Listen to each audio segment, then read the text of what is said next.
now need to prepare and make sure the church heating system is what? Is up to what? Up to date. The windows are open and everything is what? Is okay. Let us just go very fast. Welcome church members, guests and what? And visitors. You know, a deacon is like a receptionist. Umaienda katika these companies. You know, a receptionist gives the what? When you see a receptionist there, the way this person is receiving you will tell you what is what inside the company. And these people who are receptionists, they are trained and they know how to do it. I know you have seen. They welcome you so well. Hata kama ulikuwa na shida unadhani tumefanya nini? Imeisha. They welcome people. You know, when I was there in the morning, they were there at the door. Welcome. You're receiving people and even greeting them. You see, help people find seats in the church worship area. There are some people, they are very shy. Can you imagine? Mgeni ameingia na wewe ndiko umesimama huko, kiti iko hapo mbele, anambia wewe enda kaa huko mbele ile ya mbele. You see, some people are not confident enough to walk. So who is walking with them? Deacons, you just come with the person, sit here. You know, it feels so good.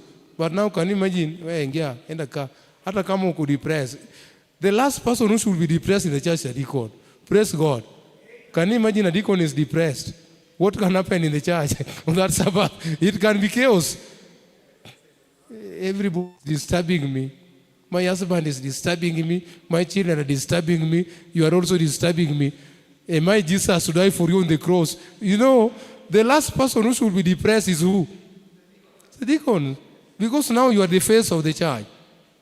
You know, the way you welcome people in the church here will make them come again. The way you receive them. You know, we are in a world where people are being welcomed in the church depending on their social status. You come here driving, you know, this one, you come and sit here. You see, you need to make sure people are what? You know, these things should not only happen in church, everywhere. And that is why when you are talking about God's mission, my mission, this is what it is. Even where you are working, avoid favoritism.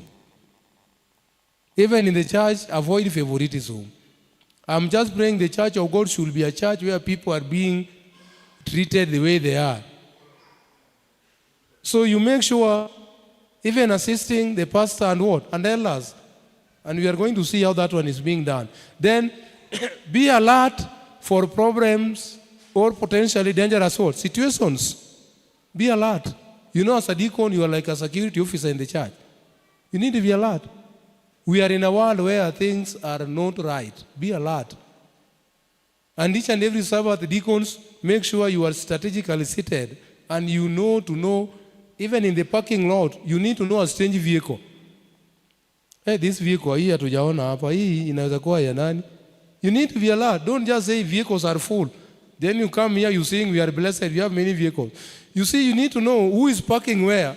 You know, you need to know, hey, this seller used to park here, but today he has not parked here. What is happening? Something must be wrong.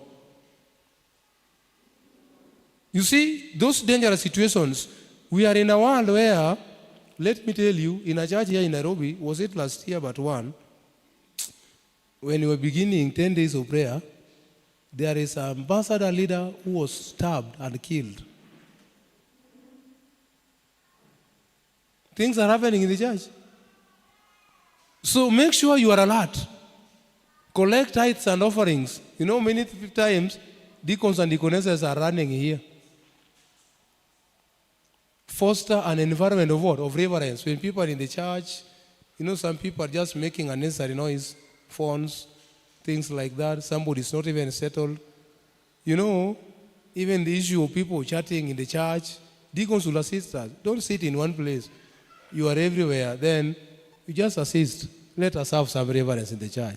You know, we are in a church where people are in social media, even in church, they are chatting, they are doing everything.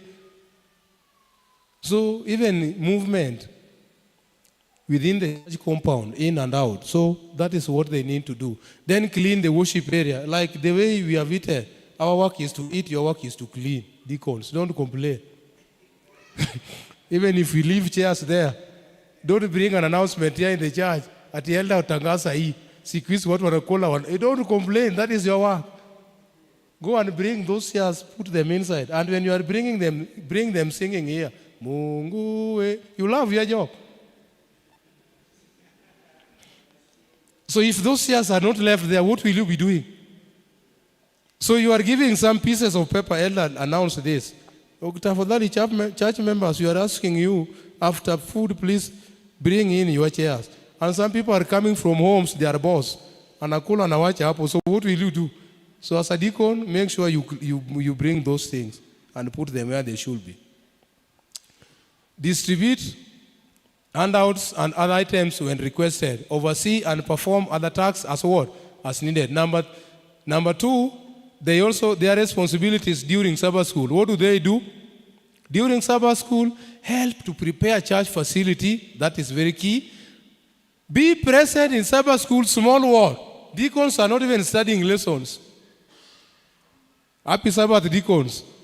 With them, they are busy putting people in, they are not studying lessons. Deacon is busy from Sabbath school to divide. Be present there. And when you are present, contribute. Usianze kusema sisi deacons uko na kazi nyingi. One of it, you are there. Help to lead the small word. During these lessons, deacons will be there contributing. You know, you go to some churches, deacons are very busy. Welcoming people in the morning, making sure everybody is seated. They are everywhere.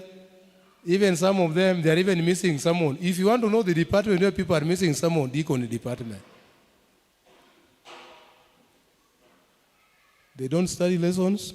They don't participate. So, a deacon. And that is why it is also good. It is true. Go to many churches. And this lesson you are seeing, I'm advising you, just buy that lesson. And even if you are not going to read it, put it inside your bag. It will save you one day. When I was in camp meeting in Mala, after camp meeting here, I went to Mala. Then there is this young man. He was a literature evangelism. He boarded a vehicle from somewhere to, we call it Southern Bypass, Uko. Then, unfortunately, this young man, there was a small handbag, ilikuwa na vitabu worth 20,000. Na alipokuwa na shuka alikuwa na vitu mingi, akasahau hiyo handbag kwa gari. Kaenda. Lakini, kwa hiyo bag yake ilikuwa na lesoni, na ilikuwa na hii envelope. Unajua kuna vitu zingine kwa hii kanisa tunachukia, tunaona ni ndogo ndogo. Ilikuwa na envelope na lesoni. Akatuambia amewacha hiyo 20,000, ajui venye atapata. Tukasema wacha tuombe. Tulipomaliza kuomba hivi, anapigiwa simu. Akuja chukue bag yake bypass. Do you know hao watu walijuaje? Waliangalia wakaona lesoni. Wakaona envelope. Ukichukua hiyo lesoni, weka namba yako ya simu. Hata kama hutasoma, weka tu kwa bag, ongea na lesoni. Mwambie yeye sitakusoma na kuweka tu hapa, uniokoe ikiumana. Ongea na yeye, takuokoa. Hii envelope unaona hapa. Wacha tu, it saved this man, na akapata hizo vitabu yote. Alipoenda kwa can you imagine makanga ya Nairobi anarudisha vitabu ya 20,000. Mpaka nikashindwa hii Nairobi ama niko wapi? Nini iliokoa yeye? Please make sure you participate. Help lead the group. Make sure you are there. Deacon, you are there. I know you are busy. You are making sure we are comfortable. Please, one of your business, study lesson.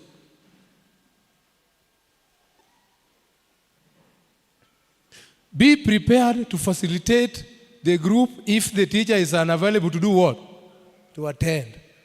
So, kazi ya deacon si kusanya saka na sadaka na kupanga watu kwa kanisa. Even lesson, if the teacher is not around, deacon must take responsibility. Serve as a Sabbath school teacher if requested. Oversee and perform other tasks as what? As needed. So it means, hii kazi ya deacons, there are so many, we cannot exhaust them. Bwana sifiwe. Unajua we are nearing election. Mtu akisikia hivi anasema basi mimi deacon kama ni hivi sitaki sasa. Na hapa ndio kuna baraka. Hapa ndio kuna baraka. Unajua mtu anasema fasa kama ni hivi ataanza kukampeni, tafadhali msinichague. Mimi nilikuwa ndani kusanya saka na sadaka, kumbe ni kufunza lesoni. Hapo mimi ziko tena. That is where God is blessing his people. During Holy Communion, foot washing, what do? Foot washing. Provide chairs, basins, and clean supply of warm water and clean towels for or paper towels. Have a plan to collect and dispose of used water. This is now during foot washing. We cannot sit there, we don't have water. And by the way, during Holy Communion, we are sitting, waiting for you to bring for us water. Deacons, Bwana sifiwe. Unajua mnaniangalia mpaka mnashangaa pasa hii inaweza fanyika tu kwa jela. Mtu anasema pasa umeleta mambo ya jela hapa. That is how it is. That is how it is. So during Holy Communion, please make sure there is flowing water. Collect and launder used water towels. Return all chairs. Look at this. Return all chairs and supply to their storage areas. So after service, even those chairs should be where they were. Don't start complaining who took them there. Don't bother to know who took them. You need to make sure they are returned to where they should be. Assist single women who wish to what? To participate. There are people who are single. So you need to assist them. Single women, single men, they are in the church and they want to participate. It is you now to assist them. So don't worry, let us just return clean towels to their storage. Remind participants to wash their hands before returning to the sanctuary for Lord's Supper. Even washing our hands, we will assume we don't know. You remind us. That is how it is. We will assume we don't know who is reminding us. So, Deaconry, this is what you are doing. If we come here without washing our hands, who has failed? Even after you have seen us washing, just come and tell us, have you washed your hands? Then we'll tell you, yes, now you are comfortable. Oversee and perform other tasks as what? As needed. Now during Holy Communion, what do? Prepare the worship area, set up table with what? Tablecloths, usher in people who wish to participate. Take down what? Towel. This is now what they are doing. They have washed their hands, now they are coming. Make sure the worship area is okay, the table is okay. Then clean all requirements and supplies respectfully. Look at this. Respectfully dispose of the leftover bread and wine. Respect. Don't be careless. Because this thing you are handling is the body of Christ. And that is why when you are disposing it, you do it with a lot of what? Respect. You know, I wish those old ladies should come back. I was seeing in my area, when I was a young boy, the way they were disposing, a lot of respect. And that is why God was blessing them. You know, these days, we are taking things casually. Wewe unadhani mkate mbaki hapa ni kama ile chapati mbaki kwako. This is something was dedicated, was prayed for. You know, those people who were in this church during those old days, were you seeing the way those old mothers were handling this? Very respectful. And they were dedicating themselves. They know this is the body of Christ. And they were disposing in a very respectful way. But these days, just throw it anyhow. Launder tablecloths. Return all tables and supplies to their storage area. Oversee and perform other tasks. And let me tell you, during our Lord's Supper, please, as a deacon, make sure you know you can estimate. Don't allow us to prepare a lot of it and it goes in waste. And again, don't allow us to put so little. You know, sometimes we prepare a lot. Mtu anasema, sijui last time tulikuwa ngapi. So kama deacon ndiye ajui, so who knows? Last time tulikuwa ngapi? Ni kama tulikuwa 200. Hapana, si 200. Now you are debating on something you need to record.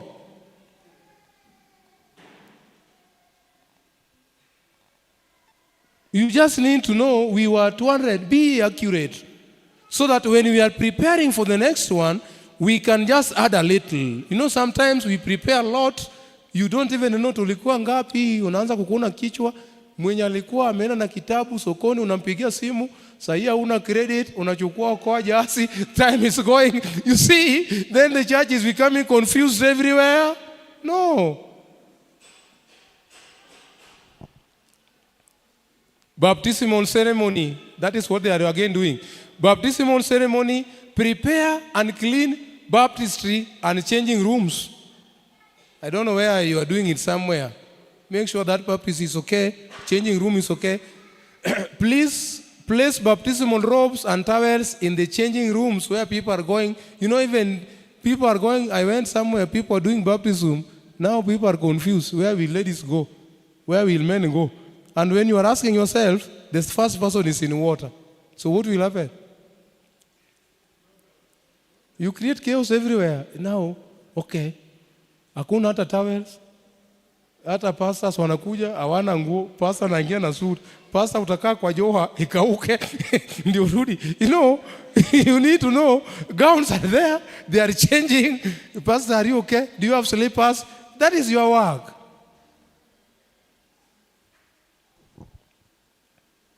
Make certain no electrical equipment is near the water. Assist male candidates who are being baptized. Clean the baptistry and changing rooms after the ceremony.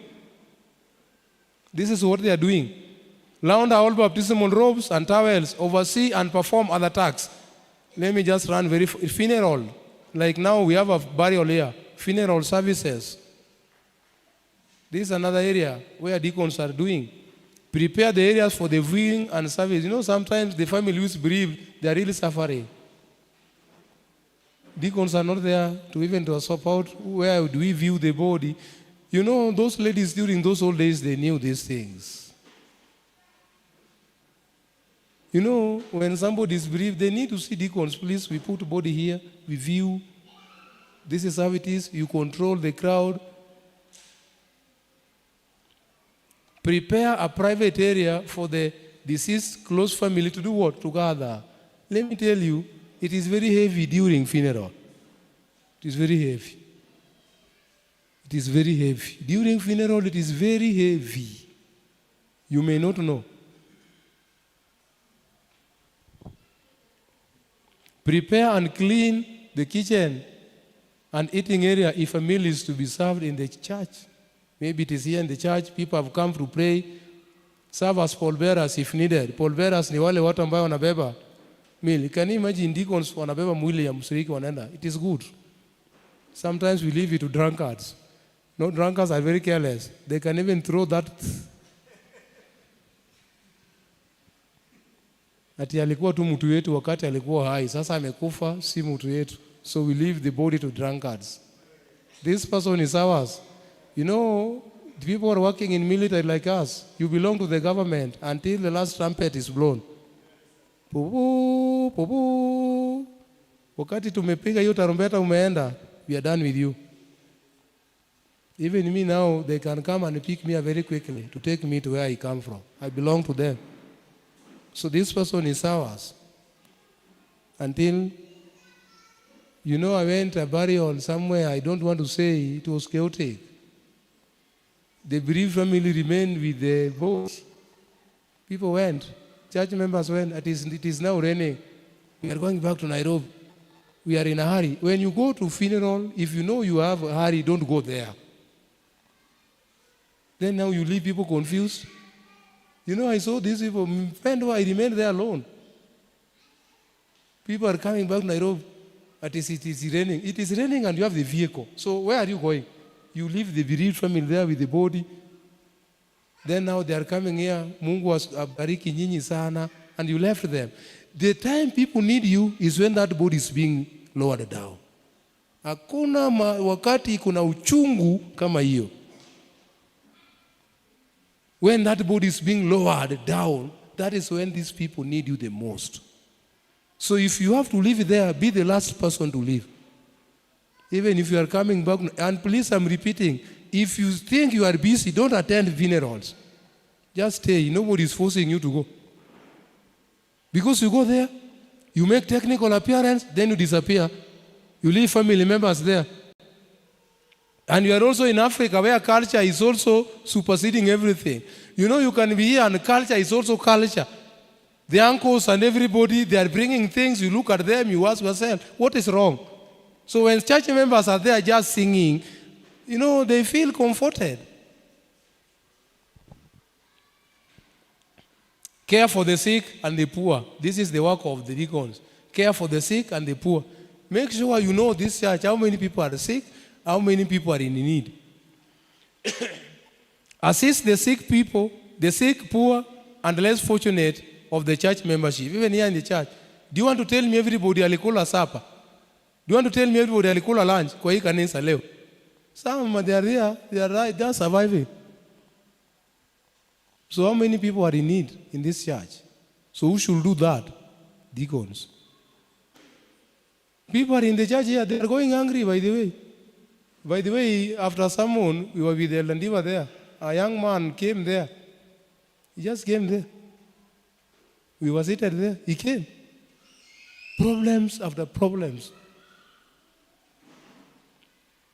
And that is why when you need to be very sensitive. Let me tell you, this church without sensitivity, we are going nowhere. You need to be very sensitive. You need to check this person, why is he behaving this way? Then from there you can analyze and say, there is a problem here. Don't just come here. Some people are inside in the church. Yeah, be happy, you are going to heaven. You know, some people, even that heaven is not a reality to them. And they are in the church here. You sit here like you didn't eat. And your guess may be right, somebody didn't eat. Then they will conclude and say, wanatusengenya kwa kanisa. Be very careful. Keep church leadership informed of these individuals' needs. Oversee and perform. Make sure elders are aware. And by the way, when you are helping the poor, be very sensitive. Kuna wale watu wengine wako na shida lakini anakufa kimwanaume. Make sure rafiki yake ni nani. Unaweza peleka unga ufukuzwe na niviletea ni waende kunisema. Make sure tafuta rafiki yake. You know, we are living in a very complicated world. Nani amemwambia nataka unga? Hata kama niko na njaa si nimezoea. Tangu nianze kulala njaa amekuja. So make sure tafuta rafiki yake. Nani anaweza kaa karibu na Elder Abednego? Karibu rafiki yake ni fulani. So rafiki ndiye yeye. Ukijua wewe si rafiki ya mtu, keep off. You will create more problems. Visitation. Visit church members who are unable to attend services. Even today you need to know who didn't come and why. Go and visit them. Assist the pastor and the elders in conducting special communion services for those who are sick. Some people, we are taking communion to them at home. Assist them. Visit families that have lost their loved one. And this visitation is very complicated. When you are going to visit people, I wish we will talk about rules. When you go to somebody's house, please stick to the word to take you there. Don't start asking questions which are not there. Hii picha ulipiga wapi? Na hapa ulikonda, siku hizi umenaona ni kama unakula mzuri. You look at those things. You are asking things which are not even there. Wewe umeenda kwa nyumba, na huyu ni mzee wako. Who told you? When you go there, avoid unnecessary things. We are going there to worship. Avoid asking things which are not, na hapa mulipiga wapi? Mulikuwa Mombasa. Hapa ulikuwa mzuri. Hii kate ununua wapi? Au kwenda if you think there is something there you want to know, make sure you go after we have go back. Sema tulikuja hapa kwako niliona kate mzuri. Ulinunua wapi? Utaelezwa. Na ukienda kwa mtu kutembelea yeye, people will tell you everything. Keep quiet. Je, kuna watu wameenda kwa nyumba, ndio maana kanisa depression iko. Mtu amefungua roho amemwambia nyinyi vitu, mkitoka hapa bwana watu wako na shida bwana, kuja nikwambie. Huyu elder mnaona bwana. Hata kama anaendesha gari lakini watu wako na shida bwana. Afadhali mimi sina gari. Hapana. Things you hear in somebody's house, keep quiet. And if you know you cannot keep quiet, please don't go to these visitations. You are going to create problems. Tangaza kwa kanisa, mimi sitanyamaza, tafadhali siendi. So that we choose whether we go with you or we don't go with you. Don't give us problems after we have left. You know, some people have gone to somebody's house, when they leave, it is war. Maybe the husband is not a believer. Now the husband, hii watu wako, umeenda kwa mtu, umetoa viatu, mguu juu ya mesa, it is confusion everywhere. You see, be decent. During visitation, just be decent. And that is why many church members, they don't want people in their houses. Because they are opening their hearts to you. After telling you their secret now, imejaza kila mama nani wacha nikwambie. Hii kanisa yetu kawa sukari kuna shida bwana. Na kabla sijasema hiyo story, unisaidia na maji baridi nikunywe. Unakunywa maji, wacha uanze kumwaga kila kitu. That is very bad. When you go to somebody's house, they have spoken to you, please keep quiet. Reasons for the visit by deacons include to become better acquainted with church what? With church members, to strengthen new and absentee members, to identify the needs of the elderly, disabled, and widows and widowers. You are not going there to ask questions. When did they marry? Where are the children? You know, we went with somebody somewhere. I was embarrassed. This man, we went to a house. The house where we went, the husband to that lady was a friend to this man we were going with. But this man died in a very tragic road accident. But the friend of mine we went with was not even aware. Now when we went there, akaona picha huyu jamaa alipiga na bibi yake. The first thing, mulipendana sa. Mzee ako wapi? Ako job. This lady started crying. Until now, everything became messy. You know, there are some questions, they are just mockery. You know, there are some things when they happen, people think it is obvious you know. So even if you don't know, assume you know. And please, if you don't know how to ask questions, when you go to visit people, just keep quiet. Allow people who can ask questions to ask. Don't ask questions like you are CID. You are not CID. So your work here is just to know where are they staying. You get acquainted with them so that in case of anything, you know where they are staying. Church, are we together?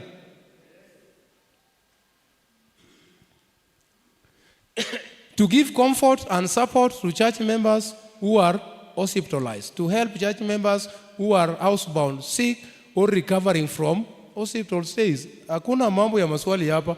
Umeona pendo umesema kuuliza maswali. You go there to comfort them. So when you go to visit a person, please stick to these things. Unless huyu mtu amejifungua kumwambia nyinyi, fine. But again, hata ukiambiwa, please have some speed, governor. Just keep quiet. Let me tell you, people are going through a lot. People are going through a lot. Don't assume the way you are staying in your house is everybody is like that. People are going through a lot. If not the husband, the child. If not the child, relatives. If this, people are going through a lot. So the only thing you can do is where you can. To help single parents of their own gender with the household. To help single parents of their own what? If you are a man, keep off from visiting ladies. Their own what? You know, somebody went to visit a lady. After people have done, anaanza kusema, unisaidie na namba yako so that we can have a private prayer. Which prayer is this? On their own gender. And if you are a man, you are going to visit a lady, make sure you walk with your wife. This has caused problems in the church here. You just go visit everybody. If this is a lady, their own gender, make sure your wife is there with you, or you plus another man and another lady. Don't just go there. You know, the way you may be doing things right, but the way people are perceiving you is different. You, from your mind, you don't have any intention, but the way people are, by the way, you cannot control people, and they will speak. And what they are saying will stop them from coming to church here, or they will come.